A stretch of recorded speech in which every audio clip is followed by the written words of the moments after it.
Welcome to Dream Machine. My name is Arun. And my name is Patricia. Hey Patricia, how's it going?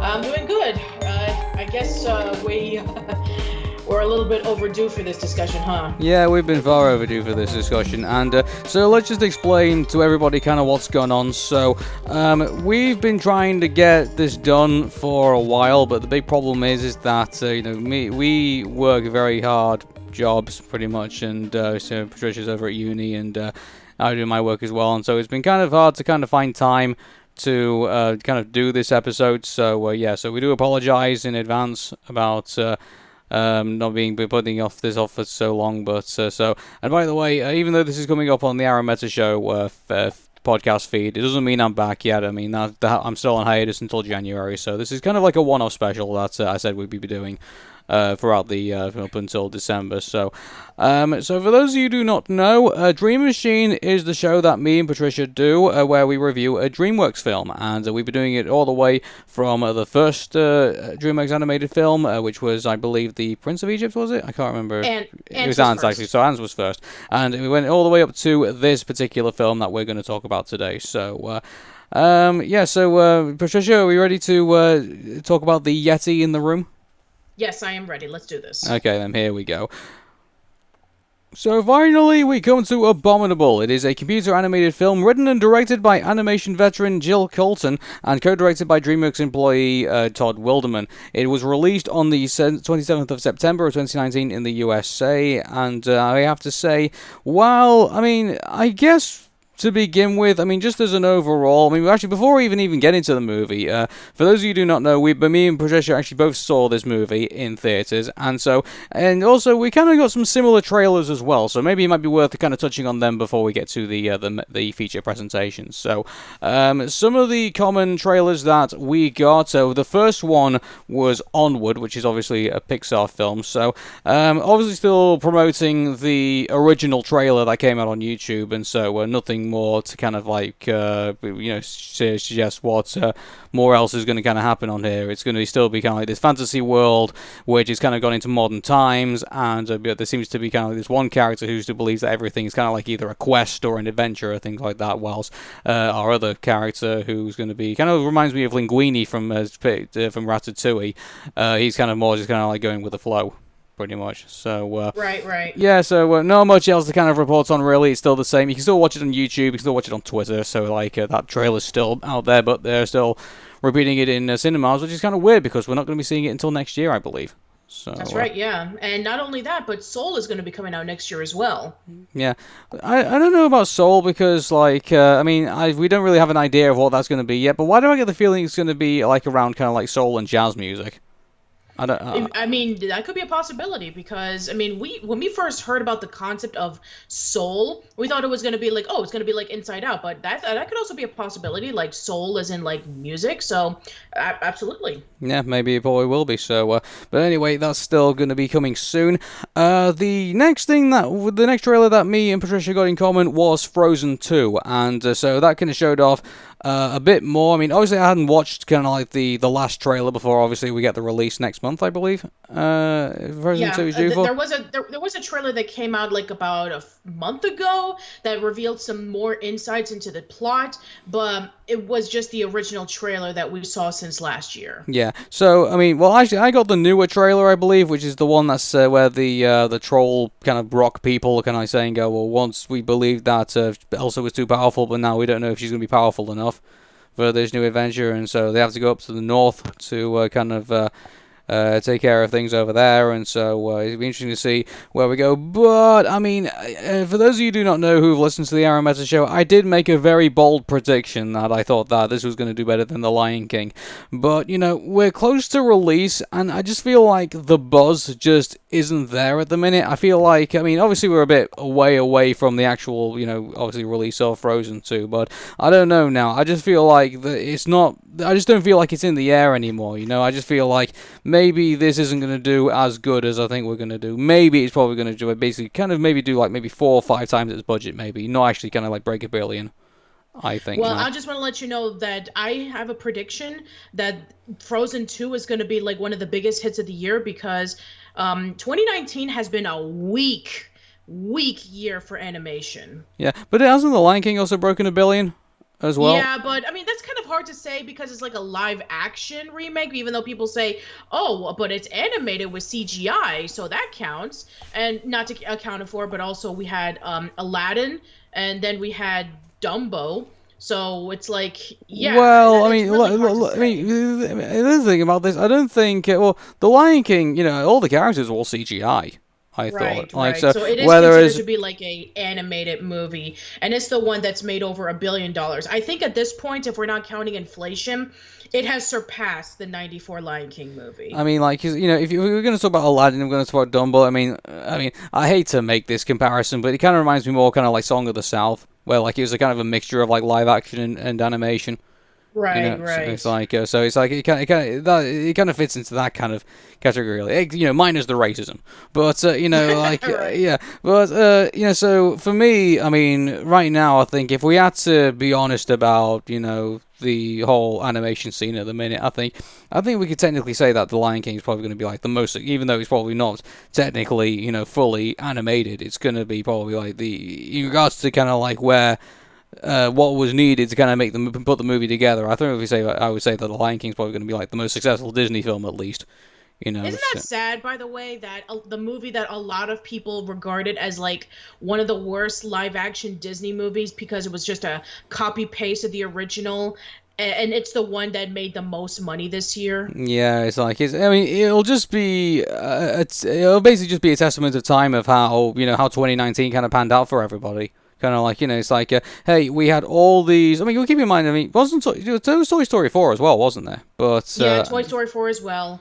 And also the Lego Movie 2. You know what? Let's save this for the end of the podcast to discuss about all the movies that came out in 2019 and just like I mean, this is the last year of the 2010s decade, yeah, and this is like one of the weakest years that I can recall of, because I remember last year and the year before had some really good animated movies. yeah, And but we'll also they save keep it this. in mind, like, I mean, I'm probably end up trying to say this at the end of the year, probably, like, we finally do the end of the year show for the Arrow Meta show, because I mean, for all we know, like, we could be sitting in December of like December 25th or 26th or whatever it's going to be, and kind of like saying, oh wow, look how Frozen 2 performed, like, really went above and beyond. Who knows? Maybe we'll even discuss about the original Frozen and Frozen 2 to see how well it turns out. We'll see. Yeah, I think so. I mean, in the meantime, like, let's just wait and see. I mean, like, who knows where we're going to be? We're going to end up at this time. But those were the two common trailers we kind of got. Funnily enough, Patricia got the Playmobil movie trailer, which Yes, I did. came out in this country, but we never saw it. So, like, or even heard of it, as far as I'm concerned. So, like, that kind of like flew under the radar.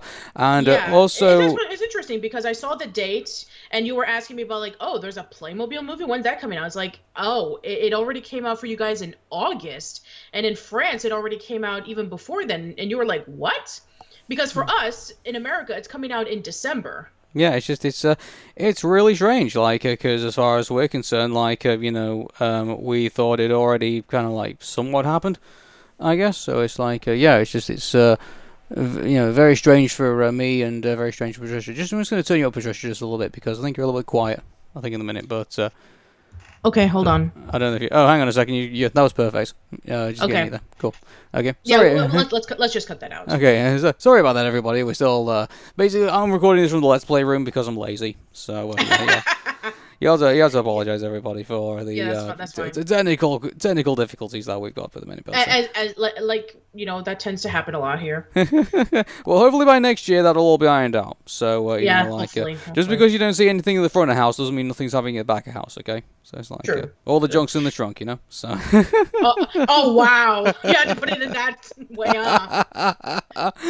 Yeah. So anyway, Abominable. So going back to. Well, actually, let's. There are a few trailers that I did receive. I received Trolls War 2 again, and then I received Arctic Dogs again, Spies of Disguise again. Oh yeah, we got Spies in Disguise as well. We didn't get Trolls World Tour, and we didn't get, what was the other movie you said before? Arctic Dogs. We didn't get that either. So basically, I mean, funny enough, like we are supposed to get Trolls World Tour next year, but there's been no trailer for it, as far as I'm aware, at least as of yet.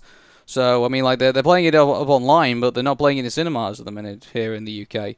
So Yeah. that's interesting as far as I'm concerned. But I guess we can talk about Trolls World Tour. I mean, I know we were really critical of Trolls, the original movie, but I don't know why. But for some strange reason, I'm still holding out for Trolls World Tour to be some kind of at least somewhat likable in a way, because I mean, the fact that he's going to focus on rock and metal, and there's a possibility that I'd be very surprised if Jack Black does not make a surprise appearance in this movie, given the fact that he's done other DreamWorks productions, and if they get Axl Rose from Guns N' Roses, if they get AC/DC, if they get Metallica, if they get if they get all the rock legends in there, Judas Priest, all those people kind of get in there and have some fun with it, maybe it will actually be kind of somewhat enjoyable to kind of see these guys kind of bad guy it up in this. That'll be really interesting. I mean, seeing Tenacious D, performing hard rock, as Trolls, I think that will actually make things a lot of fun. Yeah, but obviously they're gonna have to put in those awful pixies and all the other kind of bad stuff as well. And Justin Timberlake's obviously gonna take a major role in this too. But I don't know, I just feel I really hope that people will walk away from this movie. He's like, well, at least the bad guys were fun. At least. I guess that we can hope that'll be the case. Yeah, maybe I'm trying to think. What other movies have we ever watched where the bad guys were basically the people we kind of not rooted for, but kind of were the ones we found enjoyable? I mean, I guess you can say Jason Voorhees. I guess is probably one, because he's kind of the guy in Friday 13th, and then there's maybe those witches from Hocus Pocus, maybe. But obviously they're kind of the main witches, and also Freddy Krueger, who's also a lot of fun too. Yeah, he's a lot of fun too. I mean, that's the reason we got Freddy versus Jason. So because guys wanted to watch that fight.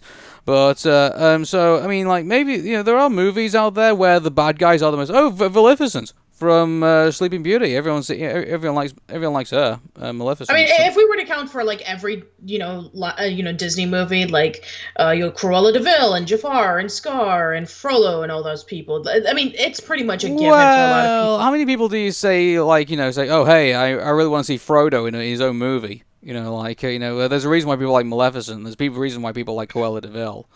You'd be surprised, Aaron. You'd be very surprised. Yeah, I don't know. I've yet to people say oh hey, I want to see a Frollo film, or I want to see who's the bad guy out of Mulan? I want to see. Are you talking about Sean Yu? Sean Yu, yeah. I'm not seeing people kind of cry out for a movie for him, and Mulan's getting a remake, for crying out loud.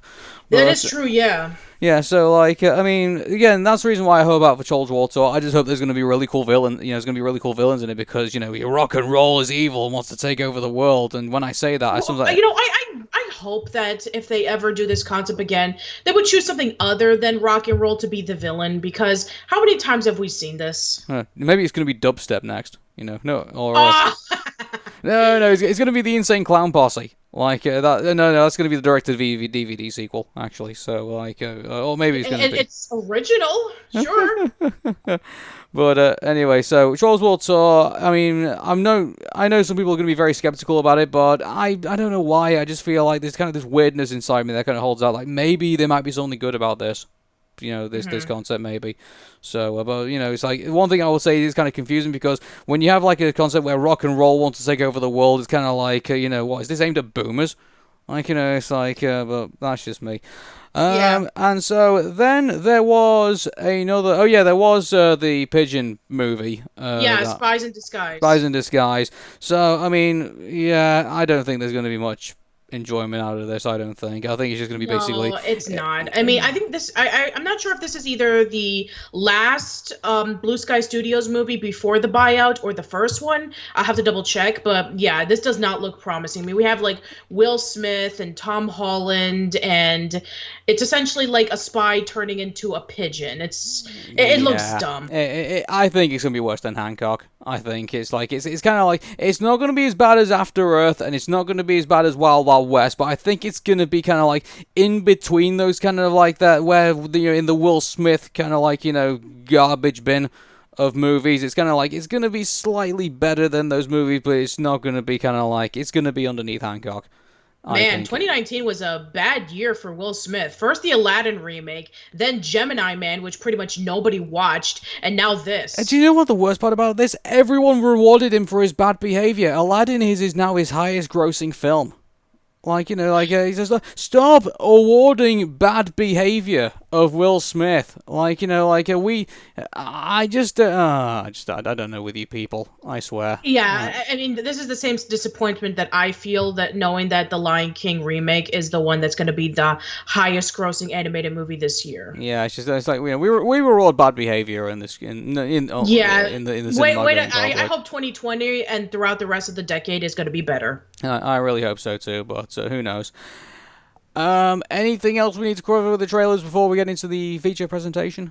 No, that we're all finished. Okay, here we go. Abominable. So yeah, I think that Yes. just lasted just as long as those trailers before actually we got to the main. Actually, I don't know if you do this. So do you get like 25 minutes of trailers and advertisements before obviously you get into the movie? Oh, of course we do. Oh, Yeah, yeah, absolutely. We get like trivia questions. We get like behind the scenes stories about an upcoming movie or a TV show, and then like advertisements for like upcoming attractions or buildings that are being made for our town. And then eventually when we do get like the 25 minutes of the trailers, then we get like a little preview of, hey, pick up some popcorn, pick up some candy and Coca-Cola and stuff like that, and then the movie plays. So Okay. and also the please silence your cell phones thing. So yeah, pretty much. So okay then. So I should tell you what. Actually, my shout out to Light Cinema in Stockport, by the way, because when all that finished, actually we actually got one of the guys actually come up in front of the screen and say, "Oh, hey, welcome to the cinema, and hope you enjoy yourself and stuff like that." So like we got like a real life person actually introducing the movie. So, Well, that's very nice. yeah, that was pretty pleasant to have that. And also, by the way, we're coming towards the end of the Abominable month, pretty much, and so like eventually it's going to come out of cinema, but there's still a lot of people coming to watch it. Like Yeah, I had like 4 families consisting of like parents and kids coming by to see it, and I mean, you're right. Like it was like towards the end of the month, and I thought that maybe there was going to be like 2-3 people tops, but no. I mean, there was like a good amount of people there. Yeah. Keep this in mind, like, we're reviewing this still during, like, the box office season, so we don't know what the official tally will be, but I'm sure we will announce it once it comes out. So Yeah. As of the making of this podcast, from what I understand, it has made $144.6 million in the box office. And what was the budget to make it? 75 million, which actually sounds a lot like the budget that was used for the Captain Underpants movie. That is a low budget, considering that most of the DreamWorks movies that are, like the more recent ones, they usually are like $140 million or $180 million or $200 million. But no, this one, as well as like as mentioned, Captain Underpants, and I think Peabody and Sherman, they've had $75 million budgets or $50 million budgets. So yeah, they're going pretty low for this one. Well, keep this in mind, like, the technology's starting to become cheaper, and like also a lot of like what we see in Abominable, and I will talk about like the animation stuff like that as well, but I will give my reasons of why I think the budget's now coming low. But anyway, shall we get into the story and cover that first? Well, right before we do that, I want to get into some behind the scenes stories about this. So, the movie was written and directed by Jill Colton, whom some people may know, who has worked on Pixar throughout its early run. She worked on Toy Story, Toy Story 2, A Bug's Life. She helped write the treatment for Monsters, Inc. And also, she was the director behind Sony Animation's first movie, Open Season. She was working on this movie. She first titled it Everest, and she basically had the idea about a girl and a yeti. And after a while, she just left the project. I guess she had to do like either other things or there was some disagreement. And then after a few years, then she came back to the project, and then she changed the title to Abominable. And this is the movie that came out of it. And it's actually interesting because ever since last year, we've had a couple of movies that feature Yeti, or at least like abominable snowmen. We had Smallfoot that came out last year. Then we had Missing Link, and now we have this movie. Mm-hmm. So, I mean, in regards to obviously her, branching out and obviously going into DreamWorks. I mean, obviously, it must be a pretty exciting, but also probably a pretty daunting experience, probably, at least in my opinion, because, you're going, obviously you're coming out of an unfamiliar territory, you're going into an unfamiliar territory, sorry, and then you're obviously pitching this movie, and, it's gonna probably, you don't know how it's gonna work out and things like that, so, I mean, for Jill, this is going to be obviously a very big thing for her, obviously going into this. So whether it's going to pay off or not, I think we're obviously going to go further into it. So here we go.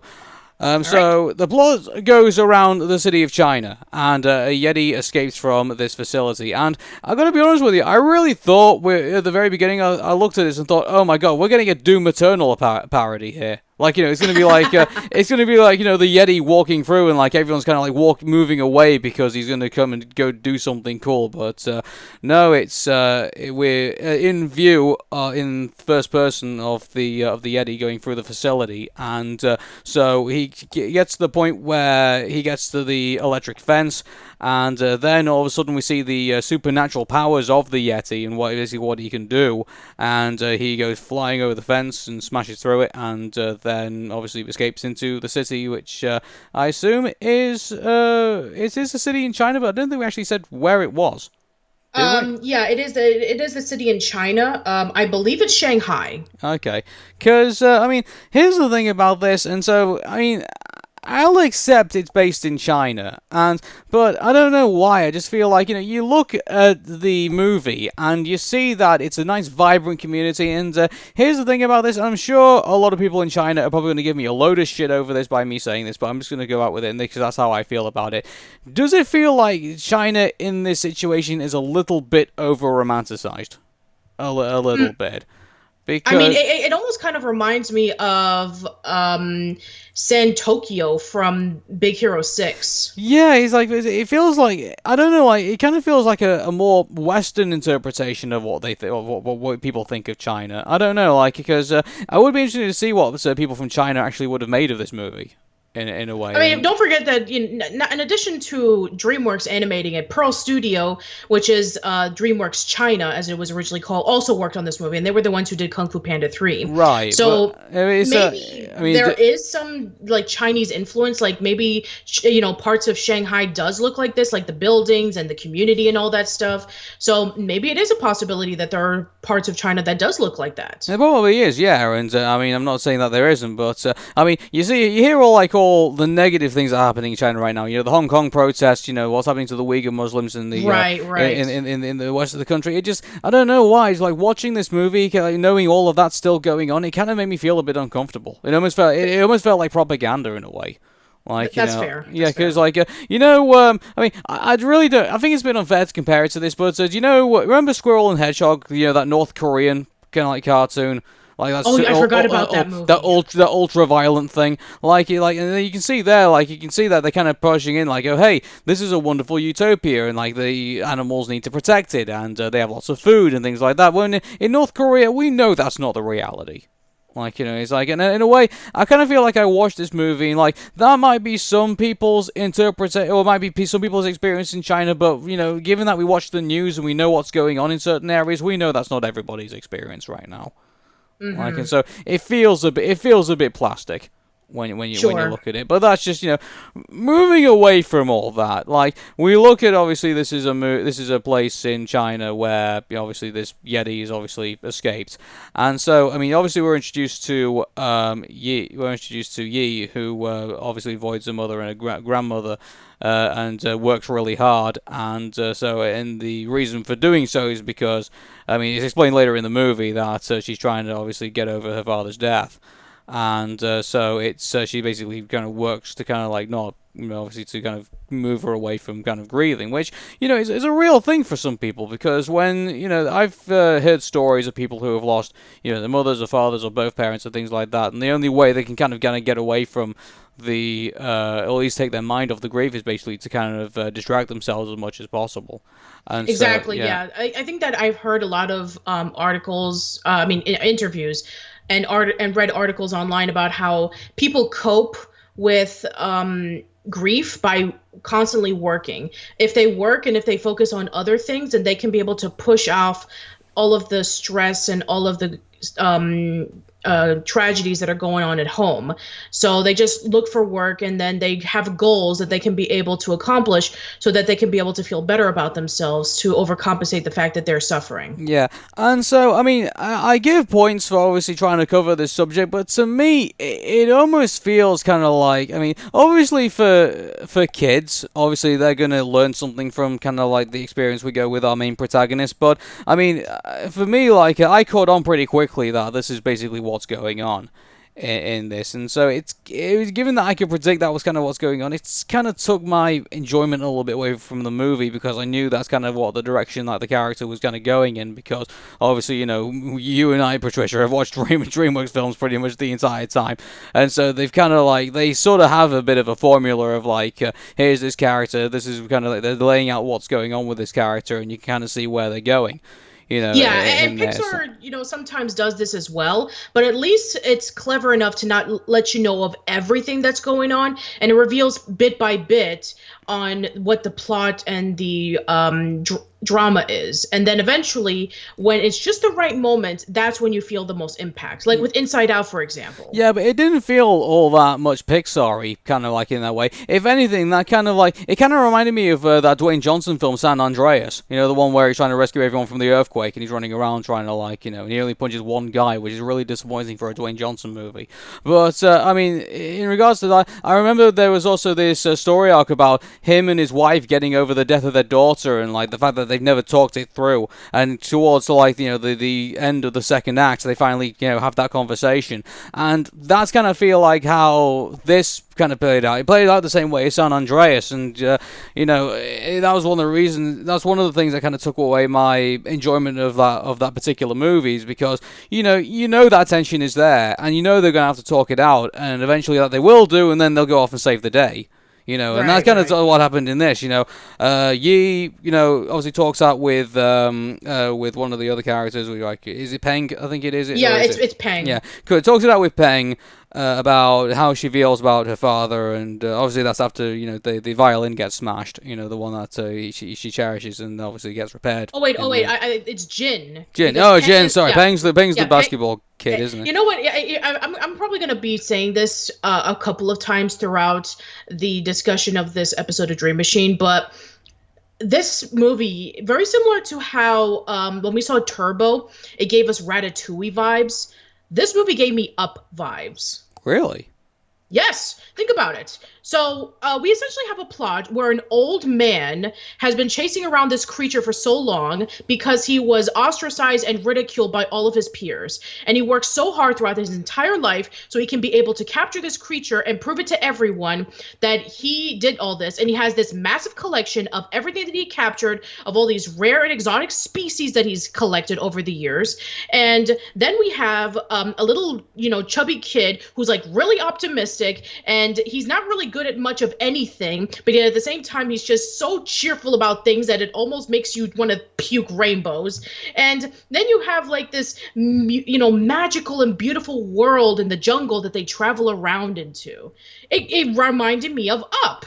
I mean, you essentially have Peng as Russell, and Mr. Burnish is essentially Charles Muntz. Oh my god. So basically we're talking about Up again. Okay, welcome to Pix Mix. My name is Arun. And my name is Patricia. Hey, Patricia. How's it going? In this episode, and okay, good night, everybody. Oh my god.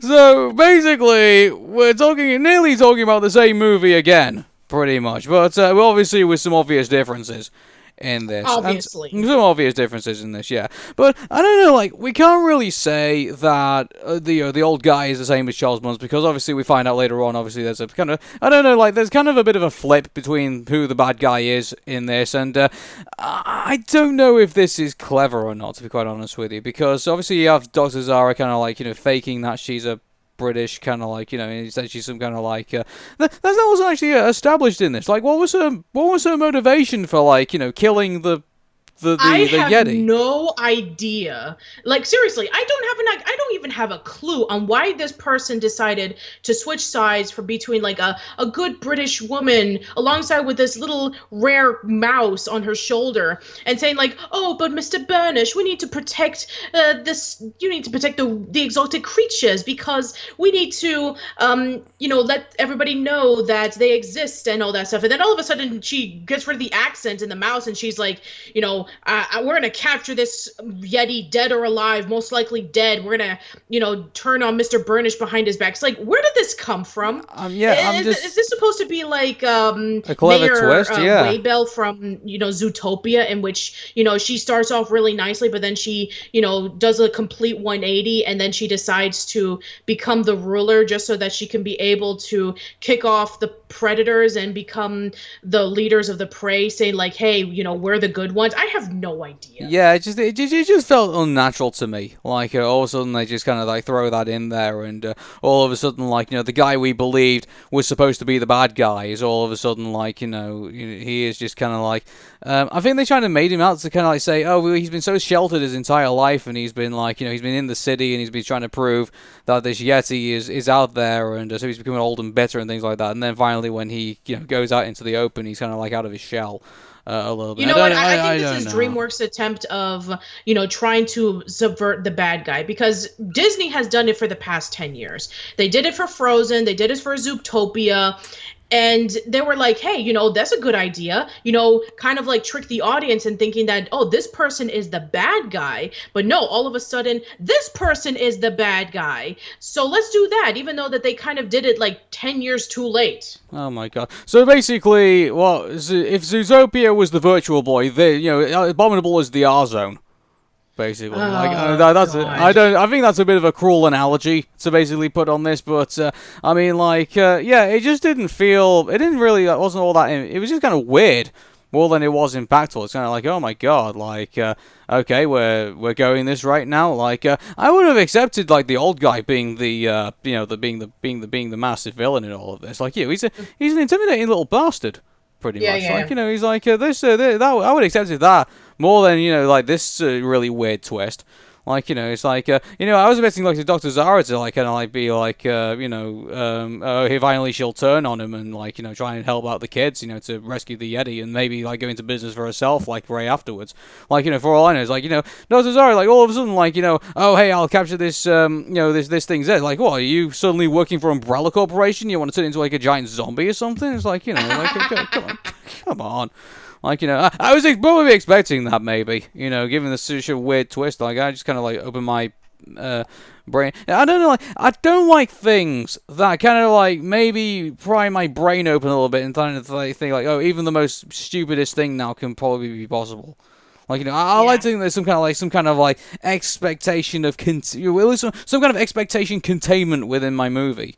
That's just how I roll. But the fact that you kind of like then brings things out right out there, and then all of a sudden kind of made me feel like, oh, well, anything's possible in this world. It's like, I don't know why. I just don't feel like that's good storytelling for some strange reason. It's like, it just kind of like, I don't know. It again, was weird. Like, I guess I give some point for, like, trying to be different, I guess, but it just didn't brush with me all that much, really. Yeah, so let's talk about yeast friends for a second. So we have Peng and we have Jin. So Peng, as mentioned before, he kind of reminds me of Russell, except that instead of being an optimistic Boy Scout who can, who's not very good at living off of the wilderness, we have him, loving basketball and wanting to play with his friends, but they're always so busy. But he has this bit of optimism, and that's all his character is. He's just the optimistic boy. And then we have Jin, who's like this, oh, here's the millennial, cliche. Oh, yeah. I'm going to take a bunch of selfies. I'm dating every girl left and right. Look at my cool shoes. I'm going to post this on Instagram because I like being popular online. Lol. Here's the thing about what makes this unrealistic. I'm pretty sure Instagram is banned in China. I'm pretty sure they're not. I mean, I don't know why. It's like let me just double check this while you Yeah, obviously. yeah. So throughout the movie, we have, they've been friends for a very long time. It's even said later on in the movie that Jin and Yi have been close friends, and that Jin was always protecting her because he would always get in, she would always get into trouble, and that they kind of have like a bit of a friendship with each other. But because they've gone their separate ways, with Jin being the ladies man and looking good and getting all the cool new outfits, we have Yi working really hard to make money so that she can be able to travel to all the places her father's been. And she ends up with walking the dog and throwing fish heads and bones in the trash. And we even have that one scene in which, while she's walking right across the sidewalk with Jin and all these like cool popular girls, they're like constantly making fun of her because she stunk of fish. And we have kind of Yeah, Jin actually, I'm sorry, looking sorry, embarrassed. Patricia. I'm just looking at this now. Instagram is actually banned in China. So I where mean, it's not where like an Instagram website. It's more like social media. It's a yes, social media website. I think they have like whatchamacallit, probably like they have Weibo or something like that. I think is what it's Yeah, called. yeah, exactly. Yeah, there's like a lot of equivalents to a social media website in Asia compared to America. Like how in Japan they have Nico Nico Doga, while us in America have YouTube. hmm So as far as we're concerned, like yeah, like that's yeah, basically it's good. It's like it's a Nick equivalent. That's pretty much it. Yeah. Okay, so going back to obviously our story. So obviously this Yeti ends up on Yi's roof, and so then that's when she says, "Oh, hey, I'm gonna." She's obviously scared at it first, but then tries to defend herself with like her bow from her violin, which is kind of like sitting there like, yeah, that's not going to defend you from anything as far as I'm concerned, sweetheart. But I guess she probably isn't worth thinking this way through. I mean, of But course not. I mean, how would you feel like if a giant creature just landed on your roof and you have nothing to like defend you? What would you do? yeah, actually enough, like kind of like I mean, you can obviously see Yi is kind of somewhat like some kind of workaholic at this point because obviously now she also knows kind of like first aid because when she sees that the Yeti is injured, obviously the first thing she does is go into the pharmacy and pretty much like brings a giant version of like of bandages and obviously of other stuff as well to kind of like do first aid. So she has some kind of like first aid training from the looks of it, Yeah, she does. probably from working one of her other jobs. I don't know. But yeah, so like, so she obviously. What do you think of the bond between Yi and obviously the Everest? The Yeti character. I mean, I like, mean, it's very sweet in some points, but it's nowhere near as loving and impactful as Hiccup and Toothless. yeah, I think. So to me, it's like it's interesting when obviously she gets when he repairs the violin, and then obviously she starts using it, and all of a sudden like he does all this magical stuff. And but besides that, like it's the only kind of like really kind of like special bond they kind of I guess probably have with one another. Yeah, I and think that's at the this only point. special bond that there is, because at least with Hiccup and Toothless, Hiccup was the one responsible for, knocking down Toothless's wing, and he was the last of his kind. So he was alone in the world, and Hiccup felt alone in the world because he was the outsider of his tribe. And so they had this bond with one another because they were both alone and they both had practically no one to befriend with. And so over time, they were able to find each other's strengths because of each other, and that was what made their relationship so impactful. hmm So it's I mean, obviously we're not going to get down the things like, oh, hey, maybe you should have kept it as a pet, or like, obviously, trained it as like, to fight or something like that. Obviously, it's like, I know Japan's got Pokemon, but China doesn't need that. But I mean, in regards to, I mean, I guess they did what they could with it. I think without it obviously trying to kind of copy from other things, well, at least not too much. And so I think, It's really hard to have a permanent bond, because shortly afterwards, when she sees that the Yeti is in her roof, that's when we have the helicopters looking for the Yeti and trying to capture it, and then she realizes, oh, they're going around looking for this creature, and so that's when she hides it, and then she thinks of an idea about, like, what to do or getting to know it, and then there's a billboard outside that says Everest in it, yeah. and Do you then think? Do that's you what think made at her that? Do you decide. think at that point? Do you think the movie kind of overexposed itself a little bit? Like, you looked at that scene and you thought, oh wow, this looks like it should be like at the end of the movie. Like, like there's like, oh, it's this giant chase scene through the city. and look at all the places that they're going, stuff like that, and look at all the chasing they have to do through the city. It almost felt kind of like, oh wow, we're only like 20 minutes in, and all of a sudden we're upping up the action to this point a little bit, and I get it was gonna get even more up the ante, obviously they end up in the Gobi Desert at one point, and they end up in other places in China as well, and but I mean, to me, all of a sudden we got to that point, and I thought, oh wow, I don't know why, I don't know, I don't like the fact that they went all the way around China, for me. I felt like that was just a bit too crazy for me. It kind of reminds me, again, I know I've made this up loads and loads of times. I know, Patricia, you've never seen it, but Dr. Rabbit's World Tour, that Colgate commercial where they, he goes to, Europe and Australia and things like that, they cut scenes, very quickly. It just kind of felt a bit strange, kind of going all the way around China and within, an hour and 27 minutes. It's it just didn't feel like all that natural to me, and it would have felt more comfortable, I think, if they kind of tried to keep it within the city, trying to go for all hey, this is what, if you had this situation and you were in this kind of enclosed space, this is what you'd have to do, to obviously, this is the challenges that you would face. But no, I felt like it took. I just felt like it was too. I know we're talking about a Yeti and things like that, but I just felt like it was just. It felt a bit weird, kind of just going here, there, and everywhere. And I would have felt a bit more kind of. I don't know why. I just felt like it would have been better if the whole thing was kind of the whole story just took place within the city in China, rather than just kind of going all around China. Yeah, I guess maybe because we are familiar with this one location, we don't get a chance to appreciate it. No, actually, and some of that as well, other DreamWorks movies do that as well, because Shrek and Donkey going on their whirlwind adventures, obviously they end up in different places and far in the fairy tale land. But that wasn't until Shrek 2. With the first Shrek, we were able to go around with the swamp and Duloc and the castle and all that stuff. But it was still all in one, one particular location. At least with China, I mean, China is a huge country, and then they went all the way to Nepal, where the Mount Everest is. So they had to travel across at least a few countries for that. Yeah, but I don't know why. I just felt like other kind of even in Ants, okay, then you could argue it was all done in Central Park or wherever it was based, but at least remember, Ants was in New York. Yeah, Ants was in New York. Yeah, but at least it felt like there was different areas to it. There was Insectopia. There was going through obviously the grass, and there's obviously going towards going towards the termite nest and things like that. At least all the different parts of that park felt like different parts of the world.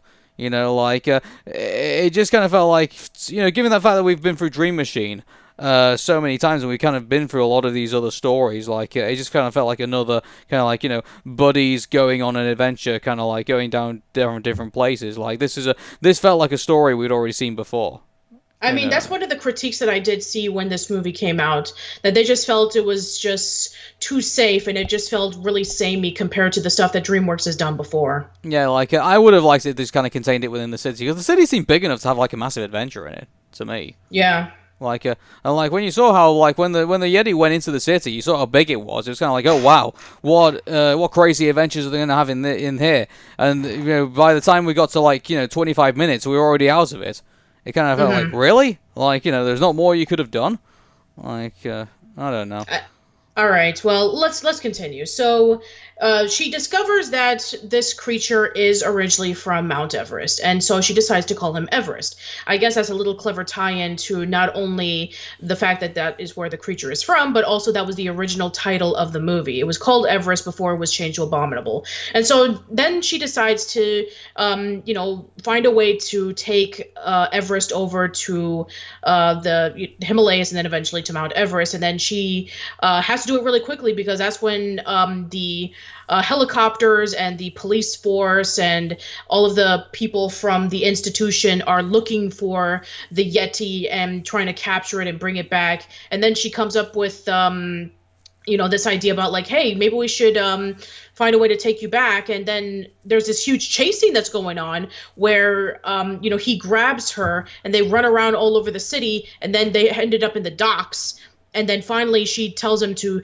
go to the docks and go to this ship that'll take you over to this part in China and go from there. Yeah, And so I mean, then obviously, we're kind of like going over all ground there a little bit, but I mean, like, because we already kind of got out of the city and done all that.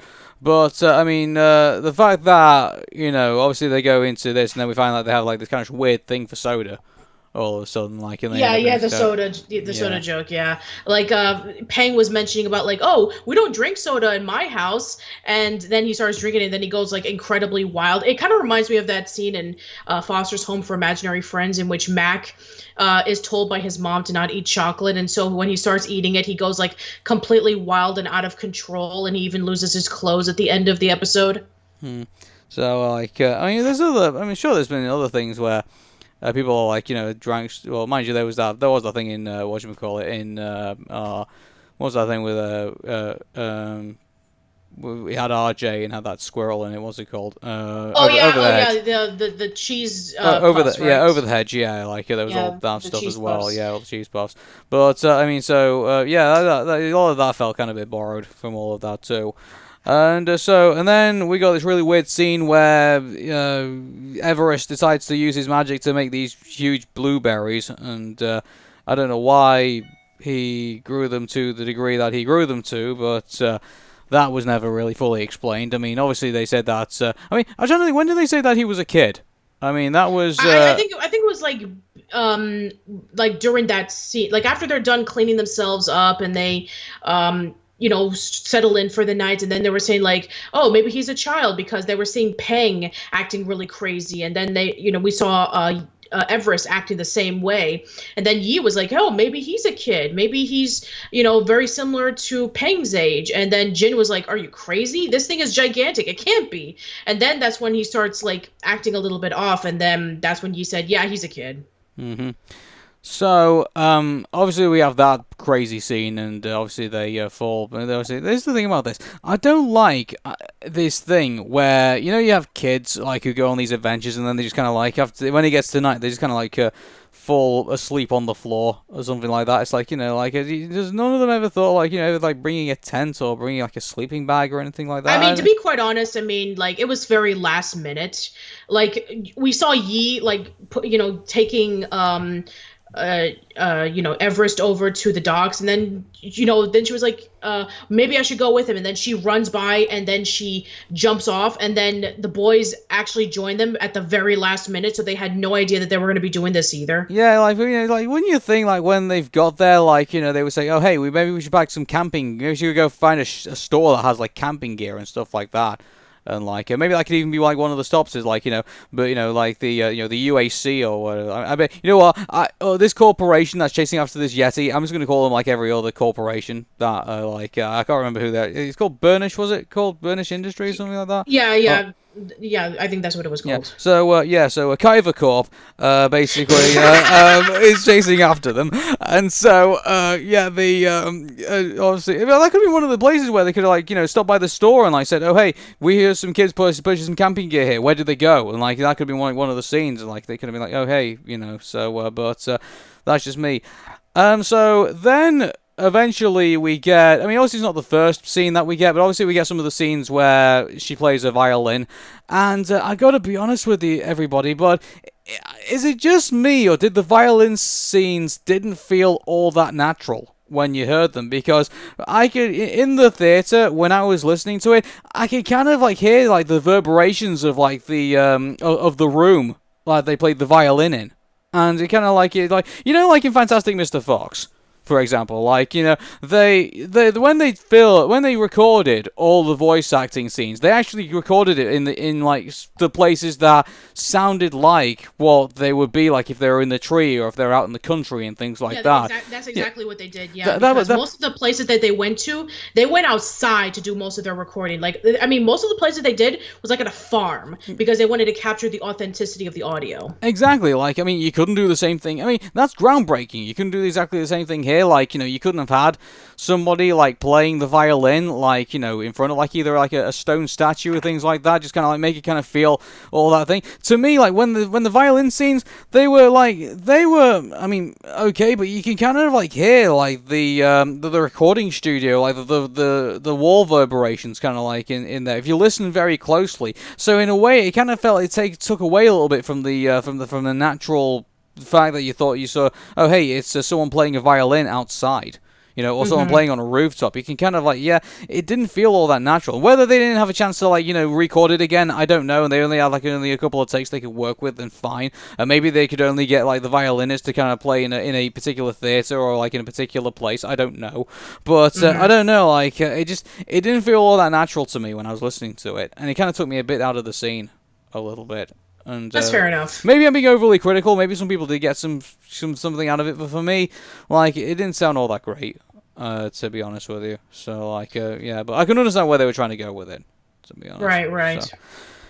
And so obviously we get those scenes, and then we get the going around all the places in China, and so they go on the whole thing, and so. Trinity Industries is obviously still after them, and so they gonna keep doing that, and so. Basically, there's this one scene in which they captured Jin, and they interrogated him to find out where they were going, and he reveals to them, and then that's when he overheard the plan of that they were going to capture and kill the Yeti, and then they were going to kill the kids as well. And so he has to run over and warn them right before the deed is done. And so that's when they met over at the Himalayas. They go over to this town, and that's when they find him, and they go on this boat, and then they go through this river, and then afterwards they ride in some flowers. And it's supposed to be like this really crazy chase scene that's going on.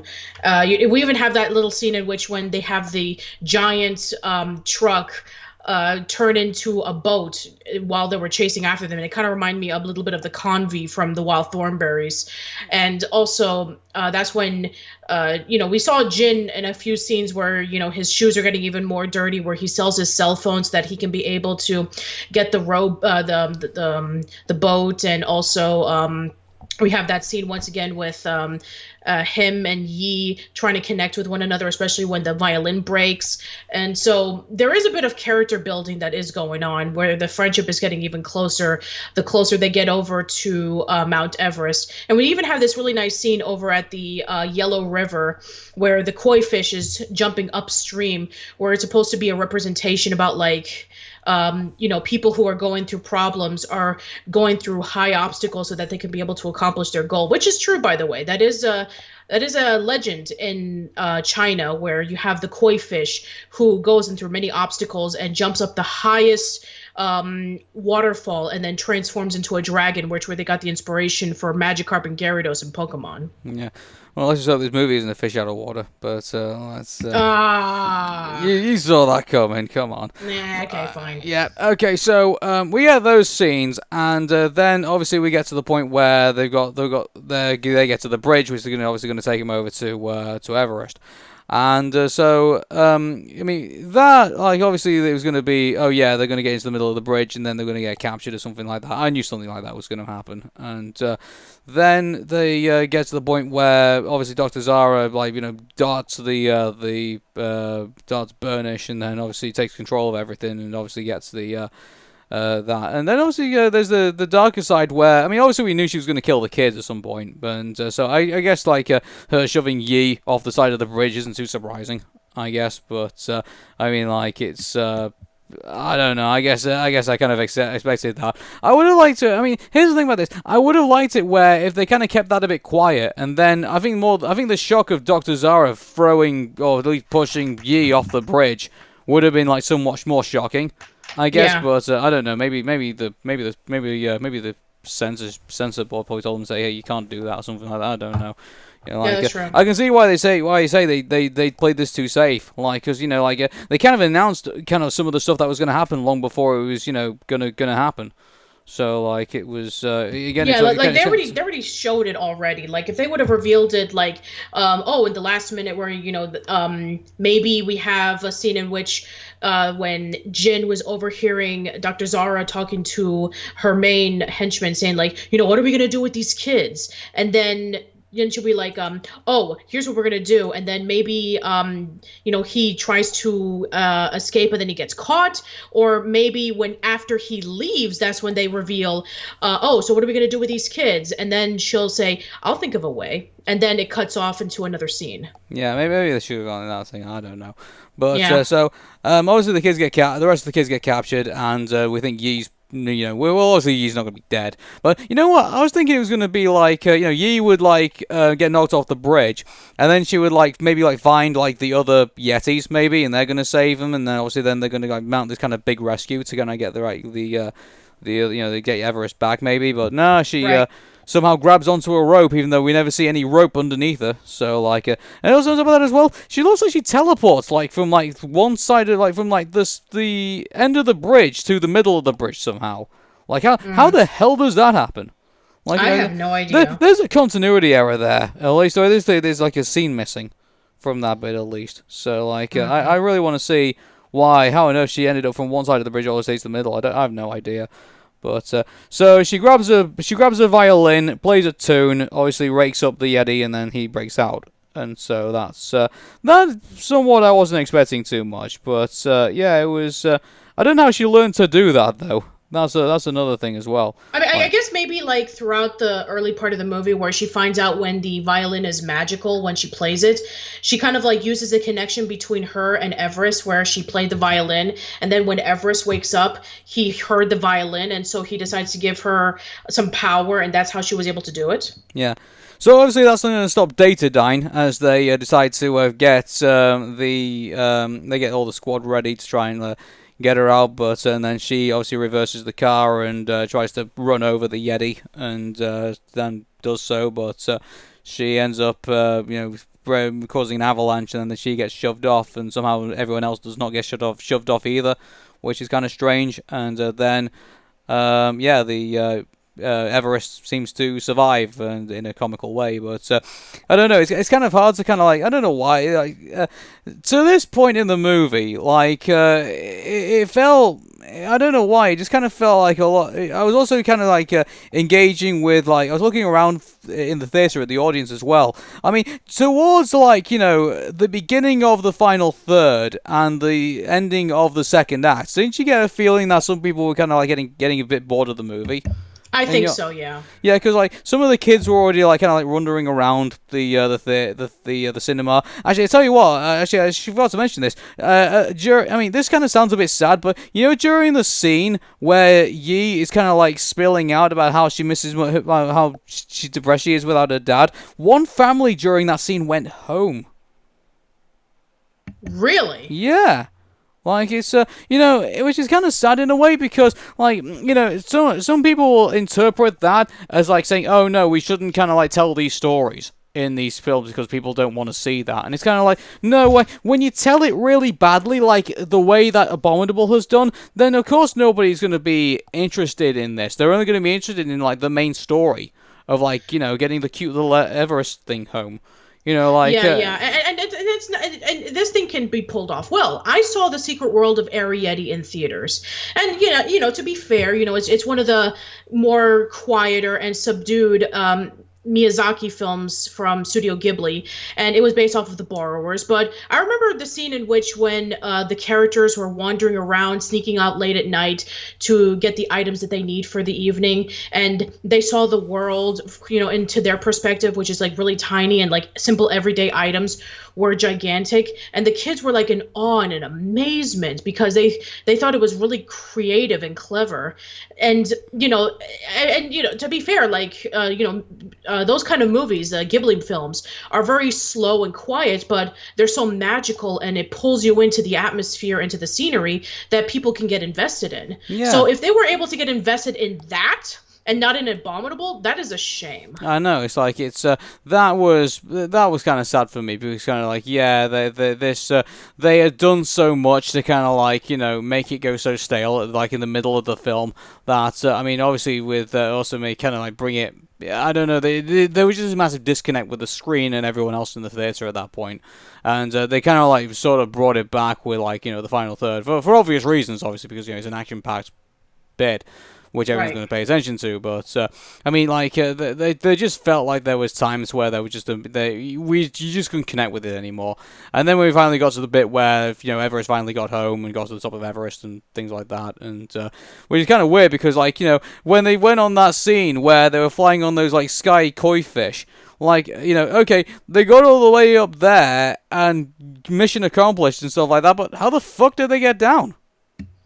Well, I guess the reason how they got down was Mr. Burnish was saying like, "Hey, meet us down here, and that way we can be able to take you home." But I don't. I mean, as for like how they got down in Everest itself, which still happens to be about like what 38,000 feet, and they didn't die from frostbite or anything like that, or altitude sickness. I don't know. I don't understand how if they survived that long as well, because like that's like minus God knows how cold that is, and like freaking Yeah, and this is the mountain that people have attempted to climb, and some of them don't survive, by the way. Exactly, yeah, but these bunch of kids, yeah, they're the ones who survive. Oh my God, like it's. Let's just get to the ending. Yeah, so basically they get home and they have this really nice little sweet ending with with Yi hugging her mom and her grandmother,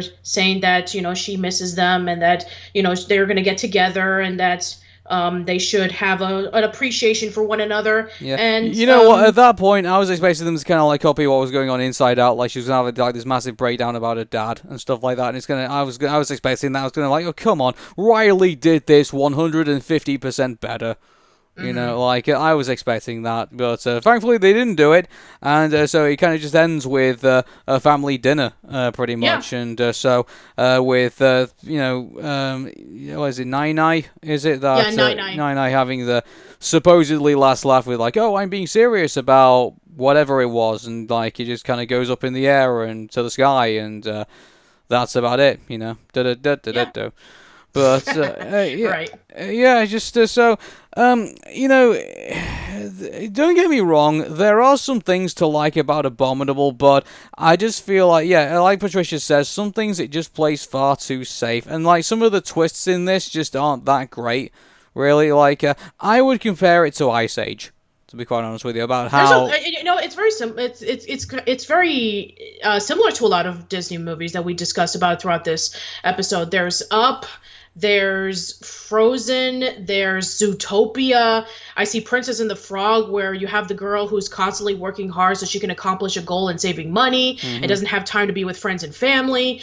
And you have How to Train Your Dragon, with you have the girl with the creature, and there's a lot of like mishmashes of a whole bunch of Disney movies and other DreamWorks films that had came before this. And, the fact that this came out a few months after How to Train Your Dragon, The Hidden World, it's kind of like, they're done with their trilogy. There's no other franchises that DreamWorks is doing. What's going to be their next big film to kickstart this new generation of DreamWorks? And it's like, it's this. And it kind of felt like a disappointment. It's kind of like how we felt about how, about how The Good Dinosaur came out a few months after Inside Out, and we already know which one was the better movie. Yeah. So, in regards to scores, I mean, obviously we're not gonna like, I don't think we don't do scores really for DreamMachine. We did that for Pixmix, but we might as well just do it right now. We did for DreamMachine. Obviously, we did the top 5 best and top 5 worst, and that's how we worked true. it out. So but there's no point really, because like it's not in the top 5 best and it's not in the top 5 worst. It's, if anything, it's probably going to be in the middle where the participation awards are. pretty Yeah, much. pretty much. Yeah, it's going to be alongside with like the Madagascar movies and with all the other ones that didn't even make the top 5 best or worst. Yeah, It's definitely very middling. It's not as good as like Shrek 2 or Prince of Egypt or the How to Train Your Dragon films or the Kung Fu Panda movies, but it's not as ungodly awful as Boss Baby or Shark Tale or Home or all those movies. So yeah, it's definitely towards the middle. yeah. Well, it's and I know I've already kind of gone on about this, but is this being like some kind of like representation of basically what China is like, at least even in cartoon form? I'd have to walk on that, to be honest with you. Like it's basically like this could have taken place anywhere as well. Like this could have taken place in New York City, or this could have taken place in India, or it could take place there's nothing like massively unique to China, at least in my opinion about it. Besides basically that it's in the location of China, and these are the things that you would come across. Right. Like any culture could tell this story in a way. yeah, sure. I guess that's how we felt about The Good Dinosaur, which like it didn't need to be like prehistoric times. It could have taken place in the West. Yeah, and also as well, like I mean, I'm not just saying that just because it's China. Like Mulan took place in China. Like Right. and like that was unique to China. Where for that story, but in regards to this story, this could be anywhere. I mean, for God's sakes, I mean, I know this is a really bad comparison, but Norm of the North didn't take place, was it? No, it wasn't place in Canada, did it? It took place in whatchamacallit in Antarctica. it took place. Well, where did he go? He went to America, didn't he? Norm of Yeah, the I think North. he went to New York. Yeah, he went to exactly. Because that's the place that everybody in movies go to, right? Yeah, pretty much. And so, what? Like, is there any? I know there's probably movies out there that haven't taken place in New York City, but like, I mean, it's either New York or California or Chicago or or maybe Atlanta, because Atlanta is becoming like huge in films nowadays. Yeah. So yeah, it's either one of those places. You know what? I want a movie to like. I'm trying to think of places where it could basically be like. How about a movie in Columbus, Ohio? Or like a movie in like I don't know Denver.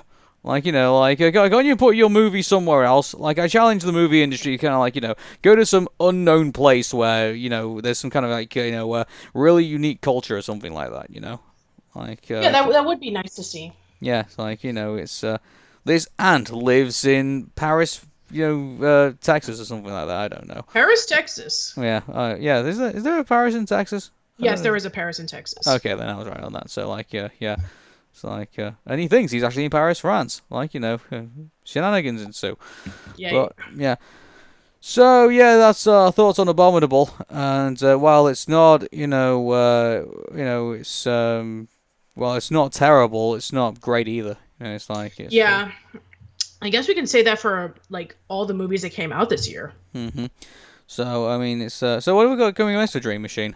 I think. Oh, well, let's see. I mean, besides Trolls World Tour that's coming out next year, we also have that How to Train Your Dragon Christmas special. Yeah, so maybe we might intake in that, because that's going to be a TV movie, is it?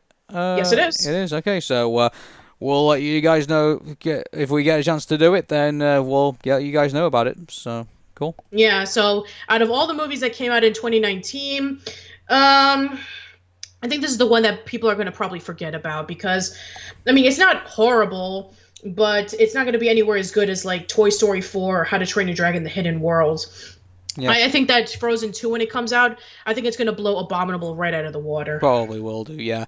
Actually, before we end, there actually is one trailer that actually did come out. I think that, I don't know if Patricia actually got this one or not, but are you familiar that former WWE wrestler John Cena is going to be appearing in Playing with Fire? Which, I am, because that's also a Nickelodeon movie. Yeah. And I've been seeing the trailers and the behind-the-scenes stories of it when I was watching the mini-series of Are You Afraid of the Dark? Yeah, and I don't know why. I just feel like this is going to be his version of Mr. Nanny. Oh, God. And we don't know how bad that turned out. Like, even Mr. Jefferson can save that thing. But, kabloom, kabloom, nearly hit the ceiling. But, yeah. Anyway, we'll promise you we're not going to cover that movie. We are going to cover Trolls World Tour, and we are going to have a look at How I Trained Your Dragon, the holiday season special. So, Yep. but until those times come, my name is Aaron. And my name is Patricia. And take care, and we wish you well for the rest of the year. See you later, guys.